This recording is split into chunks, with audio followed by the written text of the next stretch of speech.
국민 여러분, 안녕하십니까? 여기는 대한민국 대표 정치 전문 플랫폼 한국정치TV입니다. 최근 더불어민주당의 지지율이 좀처럼 오르지 않고 있습니다. 더불어민주당의 지지율은 심지어 윤석열 대통령이나 국민의힘 지지율보다 낮게 나오는 경우도 있는 실정입니다. 이런 현상이 나타나는 이유에 대해 이재명 대표 때문이라고 말하는 사람이 나타났습니다. 주인공은 최재성 전 청와대 정무수석입니다.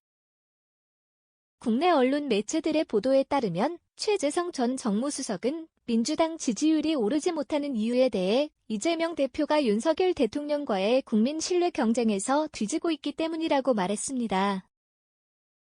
최재성 전 정무수석은 오늘 오전 KBS 라디오 최경영의 최강시사에 출연했습니다. 이 자리에서 사회자는 민주당 지지율이 국민의힘에 비해 높지 않은 이유가 이재명 사법 리스크 때문이냐라고 질문했습니다. 이에 최재성 전 정무수석은 일단 민주당에 대해 국민들이 반사적인 신뢰든 객관적인 신뢰든 신뢰를 못 보내고 있는 것이라고 대답했습니다.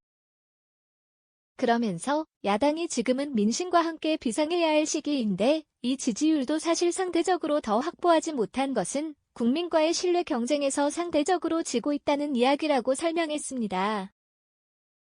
최재성 전 정무수석은 저는 정당이 어떤 사안에 대해 이야기하고 대응할 때 국민들의 고개가 우선 끄덕여져야 한다고 본다고 강조했습니다.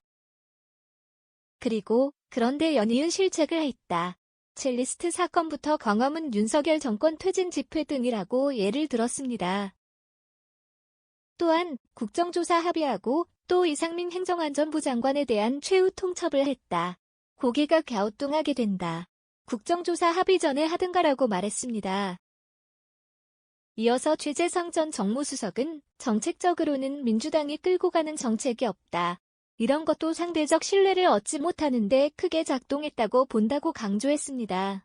그리고 전반적으로 선이 흐리멍덩했다고 주장했습니다. 최재성 전 정무수석은 아무리 이재명 대표에 대한 공격, 야당에 대한 공격이 차고 넘치고 또 그걸 감당하기가 어려운 상황이라고 하더라도 정당이지 않나, 제1야당이고 다수당이지 않나라고 말했습니다. 이어서 그러면 끊임없이 수권 능력을 보여주고 결정이나 대응 하나하나에도 국민의 신뢰를 얻을 만한 그런 조치들을 해야 하는 것이라고 했습니다.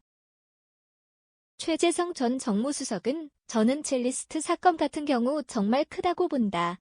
김의겸 의원이 국감장에서 이야기를 했는데 이걸 그냥 지도부 석상에서 갖고 와버린 거 아닌가.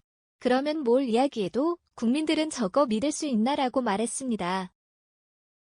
한편 이재명 대표가 이날 난 12시 문재인 전 대통령을 예방하는 것에 대해서 묻자 최재성 전 정무수석은 저는 진작 했어야 한다고 본다고 말했습니다. 지금까지 한국정치TV였습니다.